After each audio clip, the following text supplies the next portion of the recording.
Welcome back to Norrath. So we're starting off today's episode in the city of Freeport here at the docks. Because I have a few ship designs I want to show you, as well as some things I've added out on the Ocean of Tears, and then for the second half of the episode we will return to Kunark to see the additions that have been made there. So the first thing I want to take a look at is that I have made a Roman trireme model, as you can see here.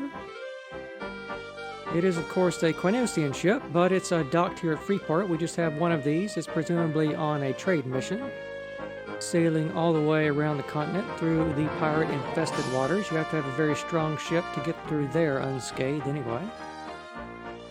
But as we can see, the sails are raised, and of course our oars are pulled in on the side here. Now, this ship is sort of a hybrid between a Roman trireme and a Byzantine dromon. The only real difference, as far as I can tell, is that they have added a third sail at the back here.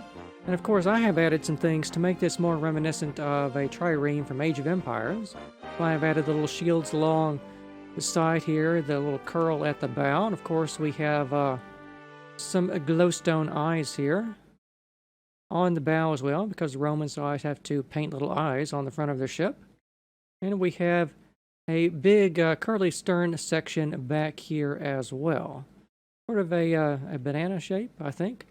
I'm not really sure what it's called, but I decided to add it here.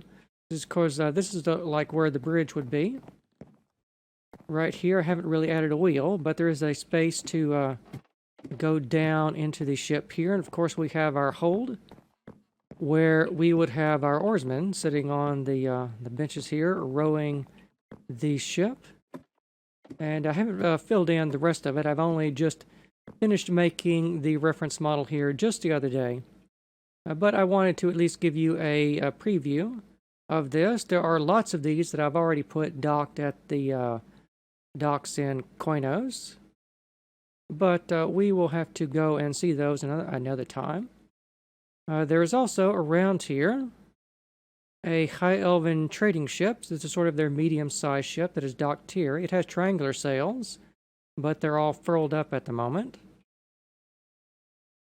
And it, of course, is made out of their architectural materials as well, as you can see here with the sandstone and the obsidian and the bedrock. And, of course, it's sort of like a turtle ship, actually, in some ways, because it's very enclosed. Back here, we can see we have a lot of generous windows and spaces here. Made out of primarily dark oak. A very ornate and comfortable ship, as you would expect something of the High Elves to be constructed by. Of course, we have the Stormbreaker and the Siren's Bane over there. We will be taking a journey on those in a moment. Well, no, actually, let's go ahead and take a journey on these now, actually. We want to board the Stormbreaker, because there's something out in the ocean that we need to go see that I have added. It's actually in the world map download for 1.3 already. So if we take a little journey and we look towards the starboard bow over here, we can see that we have a friendly plesiosaur out in the waters of the Ocean of Tears down here. Just sort of peacefully swimming along. Of course, he is much bigger than the ship we are journeying on. You can just barely see the outline of him in the water down here. Actually, let's have a little potion so we can see the full extent of him a bit better than that. There we go. So you can see all the flippers and the tails, and I've added some purple striping on him as well. This is just one of many sea monsters or sea creatures, both large and small, that will be added to the oceans of Norrath. So I wanted to come out here and show you that one. Of course, this is a friendly one, but we are about to see one here in a little bit that's going to be decidedly unfriendly. So we will travel a bit farther and farther again and once more until we arrive here, of course, at the docks in Caledon. And here we immediately want to get back on the other ship. As Caledon's not our destination today, we want to get on the Siren's Bane and travel back to Freeport. And with another button press here, you can see that we're out on the ocean. Everything looks nice and peaceful. But on the next one from this, we appear to be under attack by a giant octopus, or a squid of some sort. Of course, it's got a very cyclopean eye here. Oh, well, we fell overboard. Let's zoom out here, though, and take a look. So we can see that our ship is firmly in the clutches of an unfriendly octopus, or maybe he is very friendly. Maybe he just wants a hug. I mean, who really knows? But we are, of course, being accosted, in any event, by the sea creature out here in the Ocean of Tears. And for the little, for the suckers on the arms of the octopus, I wanted to put some glowing magma blocks there. I thought it was rather fitting. It matches the eye and everything as well. And as I've said, this is one of just many, many more sea creatures that I want to make and put in the oceans. Because one of the things I've always not liked about Minecraft is that the oceans are rather bare. Even with the aquatic update, they're still rather bare. I've always thought that that every Minecraft world worth its salt needs at least one Kraken in it. So we are going to have at least a couple of those in ours, just for fun. But if we sail quickly away from the monster, of course, we arrive here at this island, and then with another button press, we arrive back here at the city of Freeport. So, a nice little eventful journey we had across the ocean there. I hope you enjoyed that.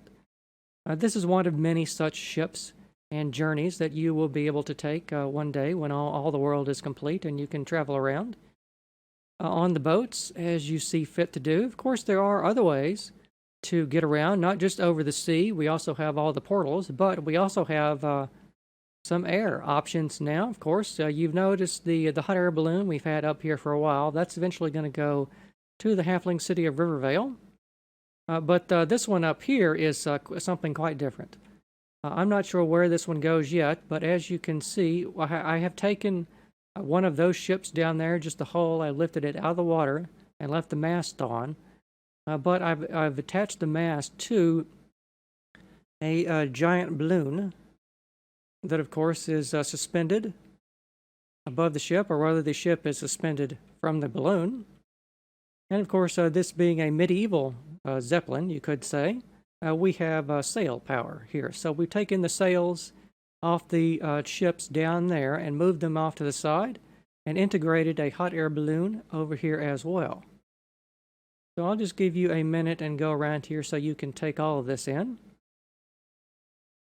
I'm a little scared to do a tutorial video on this thing, just because, I mean, of all the ropes and the fences going in absolutely every direction. And people complain enough as it is about that very simple hot air balloon over there, so I dread to think what would happen if I actually tried to do this one. It's going to be in the Norrath map in any case, though. But I spent quite a few days designing this thing, and I'm rather pleased with how it's come out. We can see that we have the central balloon here, and we have sails on either side. We also have some control surfaces back here at the stern, where the rudder would be, for them to be controlled from that direction.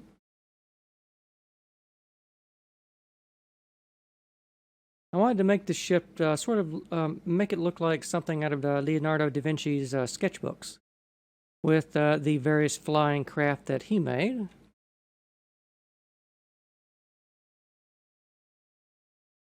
Let's actually go on board for a moment before we go away from this, so you can get the full experience. As you can see, we've got a very standard ship here, just like the Siren's Bane and the Stormbreaker. But what is not conventional about it is the fact that we are we are not going to fall overboard, hopefully.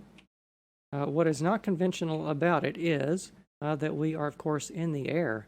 Up here, we can see all the skyscrapers of the spires of the various buildings of Freeport over there. And if we go down here, of course, we can see our sails off the starboard bow, billowed out as they are being caught in the wind. Again, I'm not really sure where the ship is going to go. I might send it down to Kunark. There's a place down there to send it to. Velius is another possibility. I'm not really sure where it should go. However, of course, we can see our very large balloon up here. We can see where our mast would be on a normal ship. It is now attached to the bottom of our balloon back here. And of course, at the back we have our various control surfaces back here to help steer and guide. Because this is an unpowered balloon. In other words, well, it's powered by the wind, obviously, but we don't have any propellers attached to this. I wanted to keep this strictly a sailing craft. And that is what I have tried to do here. So let me know what you think about it. I've been quite pleased with how this design has come out, actually. I spent quite a while working on it and trying to fit these sails in, because I knew I wanted to have sails, but where could you possibly put them?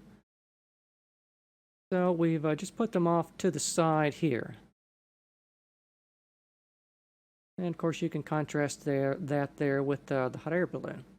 It's roughly the same idea, except the basket there has now been transformed into one of those ships down there.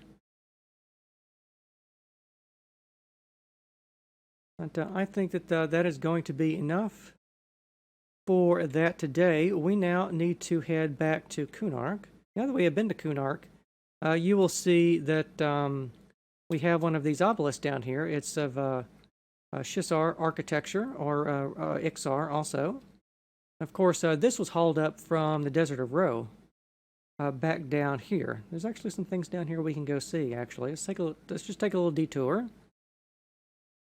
Down here, we want to go visit the Oasis of Mars back down here in the desert to look at a couple of familiar things that should be at least somewhat familiar. Because in times past, the ancient Shissar, before their empire fell, they came and tried to extend their empire over here onto Antonica. And of course, being snake people, they really fit in with the whole desert atmosphere and everything, so they quite liked this place. And they started building some things here. However, when the green mist came along and decimated their entire species, what they built here was left to turn to ruins and be inhabited by various specters. As we can see here, we have, of course, the famous Spectre Tower in the Oasis of Mars. It's rather lost its granite color over the years. Shissar architecture is a little bit less red than Ixar. I will make an entrance down there for you to be able to go in the tower and up and down and inside and explore that place. It's going to be like a little mini dungeon. But that's yet another place that we will take a look at. It will perhaps be a lost dungeon, you could say. Over here, of course, we have another standard pyramid design. You will recognize this from the pyramid tutorial that I recently did. And of course, the entire reason I made that pyramid was because I needed one to put both here and also in Kunark. There's another one in Kunark. We will take a look at that. Of course, this pyramid here built by the ancient Shissar as well. That's going to be the entrance to probably some other type of dungeon, perhaps a larger dungeon than the Spectre Tower over there. But there are going to be some more ruins, I think, around here in this area that I will do in the Egyptian / Shissar / Ixar type style that you have become familiar with down there in Kunark. But let's turn north today because we need to go back to the Common Lands and find a druid portal to take us back to the Dreadlands, because there is more stuff that we need to go see over there. And I could just do a jump cut here, but I like to fly over the landscape to give you a sense of how large the world is. And I've always found it confusing when people doing their videos would jump around, so you're never really sure where they're at in their world because you didn't see them go there. Small wizard spires down there. The entrance to Befallen down over there. A small lakeside village out here on the other side of the Common Lands. And over here is, of course, the Druid portal that we need to find out here amongst the rolling and tranquil fields of the Common Lands.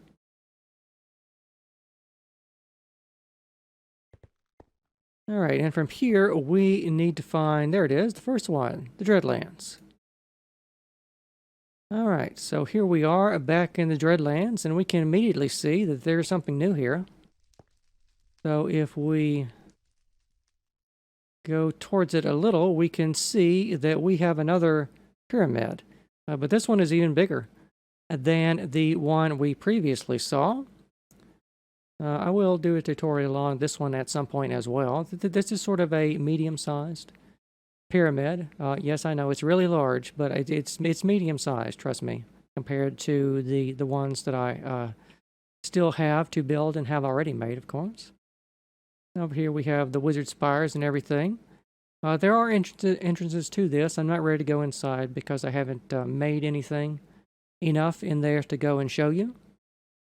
But this is the place from which the Shisar fled Kunark to avoid their own extinction when they traveled to the moon of Lucklin, which we will visit in due course.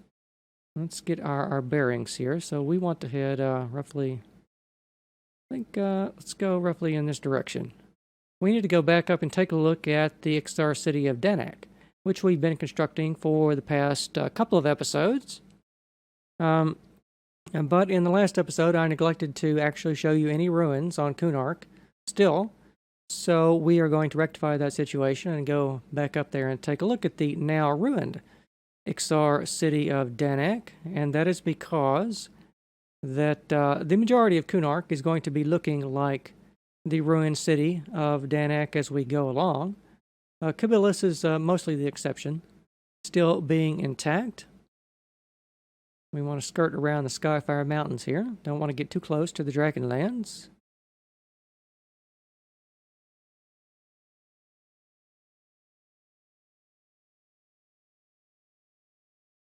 And I think it's going to be just over the hills around here.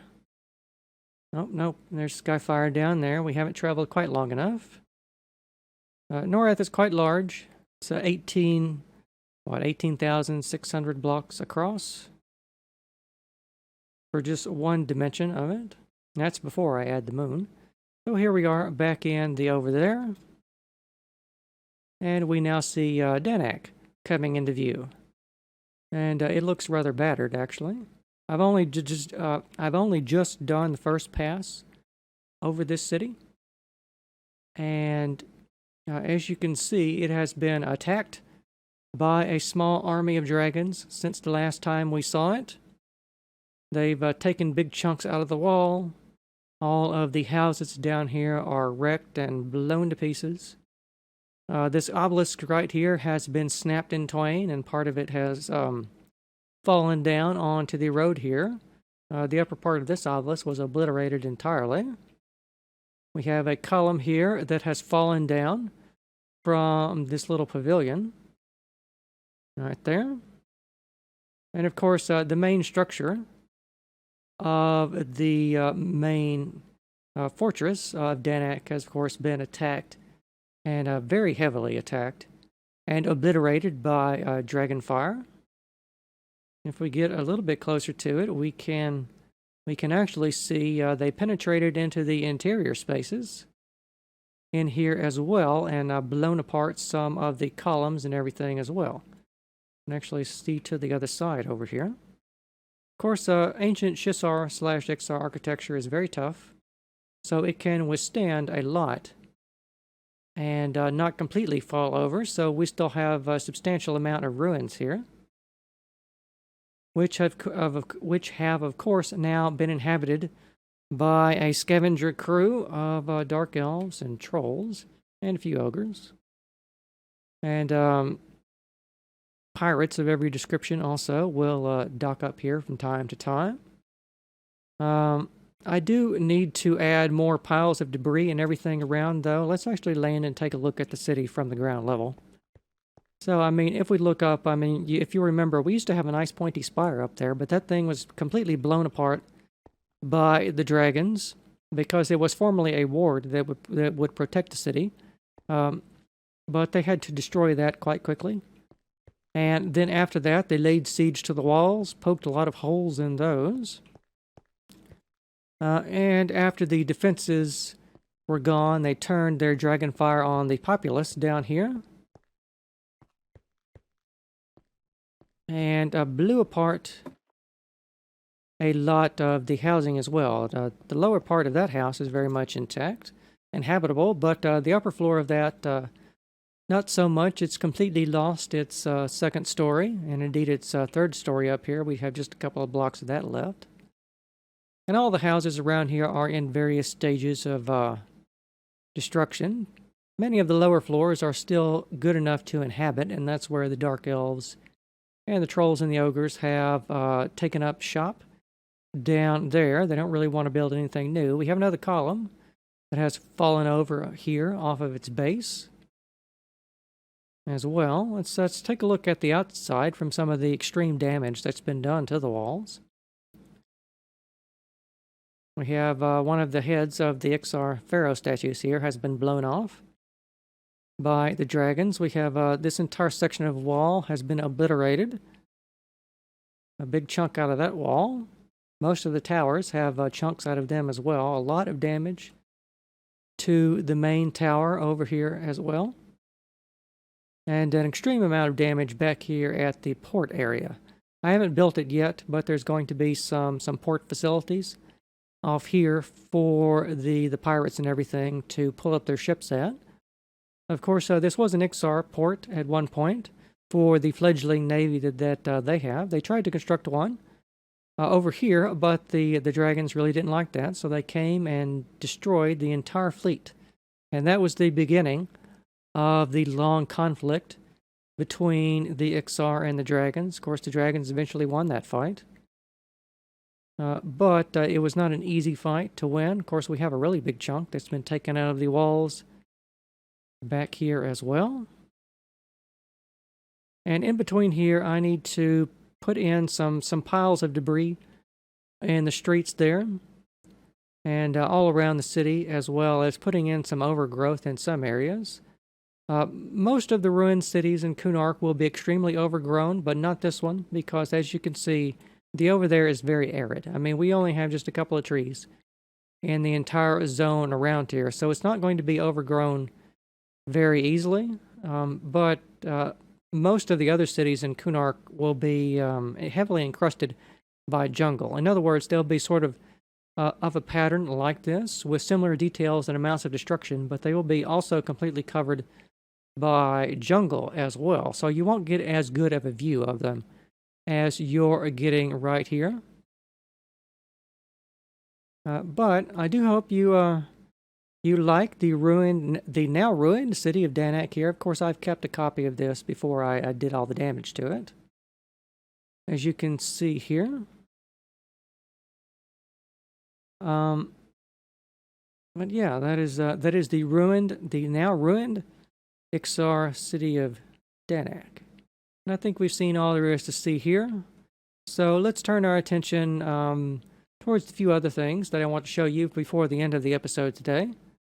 We need to go see another pyramid here off in Worthless Woods. We follow this road along the coast here. That will take us roughly in this general direction. Of course, we've already seen one of these pyramids in the Desert of Ro that we just came from. But the one we have here, this one is going to be the entrance to the crypt of Dalnir, which is going to be another dungeon below a pyramid as well. And there we have our pyramid coming into view. As you can see, it's of the same design as the other one. This one, of course, was indeed built by the ancient Ixar. We're not really sure what they used it for, but it was repurposed in later centuries by Dalnir, an Ixar nobleman who was a very rich trader and a renowned blacksmith. And of course, he wanted to have a fine crypt for himself, so he appropriated this old Ixar pyramid and made one for himself, and that's going to be the entrance to his tomb. Another dungeon that you can eventually come to Kunark and see. It's not down there yet. They haven't built it, but it will be. Just pointing it out. But we want to head over here out of Worthless Woods to the Field of Bone because we need to see Kurns Tower, which should be coming into view right now. And here it is, rather impressive sight, Kurns Tower. Of course, another structure originally built by the ancient Shisar. As you can see by the snake heads on top of the tower, we have, of course, 4 of these here. These are the largest cobra heads that I have made to date here with their large fangs and red eyes and everything. Of course, they have these orbs over their heads. Not really sure what those were used for in ancient times. I'm showing you Kurns Tower before, or rather, when it was brand new, built by the Shisar. But like everything else in Kunark, it's going to suffer through the ages of time. It's not going to suffer as badly as Deneck did, but it's going to have some bits and pieces knocked off of it here and there. It will probably lose these Shisar heads here. I might leave one of them, but I kind of think that the Ixar will probably try to tear those down, probably. But as I've said, this is called Kurns Tower because Kurn was the Emperor's chief torturer, and he would have unfortunate Ixar that were sentenced to be tortured or needed various information extracted from them. They would be brought to this tower here, away from the capital, and subjected to his various torture devices. Not very pleasant, I have to say, but the good news is that Kurn eventually got his just desserts, because as they were expanding the torture facilities down there at the bottom, they cracked open a underground area which was inhabited by the Burnai, which is another race, a sort of a subterranean dwelling race. Norrath has several of those. And they were horrified by what they saw, so they captured Kurn and put him on his own torturing devices. And he survived for about a year before he finally fell over. And that was the end of him. And Kurns Tower has been abandoned ever since then. The Burnai don't really inhabit the tower itself, but anyone that comes in it, they sense their presence, and then they will come out of their burrows and drive them out. So it's mostly their tower now, but the upper sections are inhabited by, I'm not really sure, by perhaps some undead. It's been a while since I actually went into Kurns Tower, so I may be completely wrong about what's still in the tower. We'll have to see, but this is not the last time we're going to see the tower itself. We, of course, have another model like this as the centerpiece of Kabilis itself, well, which we actually need to go back and see now. I just wanted to come back over here and show you Kurns Tower itself out here in the Field of Bone. And, of course, we need to add some more bones out here. I have some models I'm working on of skeletons and everything, and I'm going to be littering them around the field at various places, like old, large dragon skeletons and whatnot. But while we're here outside Kabilis, I know we are really doing a lot of traveling today. But there is a lot to see that I want to bring you up to speed on. There is something new in Kabilis itself here, and that is this magical ward that I have placed above the central tower of Kabilis. It's heavily hidden by a cloud, actually, so we can't see it. That's unfortunate. Let's go up here and have a look at it. So this is going to be the symbol of the Ixar Empire itself. If we can get enough altitude. There we go. So this is taken straight from the game. And because of the clouds are still blocking it, I don't know how well you can see it. Perhaps if we lose some altitude. There we go, almost. But this is going to be the symbol of the Ixar Empire. It's sort of a five-pointed spiky star of sorts. And it is that way because the Ixar themselves are comprised of 5 different tribes. There used to be a 6th tribe called the Sores, but they were taken to the moon with the rest of the Shissar, so they've been quite lost to history. But anyway, I wanted to show you that this is up here because this is sort of a magical ward that protects the entire city from suffering the same fate that Deneck did. It's very much a haven for the Ixar. There we go. I wanted to wait for a moment for the clouds to clear so we can get a good clear view of of course, the symbol of the Ixar Empire. We'll be seeing more of this, probably at a smaller scale, though. I don't think I can really fit that on a banner. It'd be nice if we could. Probably make a map out of it. But I think we can probably scale it down and stamp it on the floor in various places. But this is a very big, high-resolution version of it. I think some of the images, some of the edges up there need to be cleaned up a little because I took this directly from an image out of the game files. I did a very rough conversion of that as best I could. But anyway, it's just made of red glass, and we have that up there floating above as a magical ward for the city, just like we do for the vortex, for the mana well. And Felwythe, we have, of course, another such thing over here for the Ixar capital city of Cabalus, to protect it from turning into a hopeless pile of ruins, as has been the case with every other city that the Ixar have built on Kunark. But that's going to be all the time we have for today. Of course, we went around and took a look at a lot of different and varied places today. But we didn't get to all of it today because I have started to work on the Dark Elven city of Neriak up there in the Nectalos Forest and done a little work in Lavastorm. And of course, I've done some work on the city of Veronave. To the south here, we will take a look at that in probably the next episode. I think we have covered more than enough today. So I hope you have enjoyed everything we have been looking at and building here in Norrath. I want to thank you very much for watching, and I will see you next time.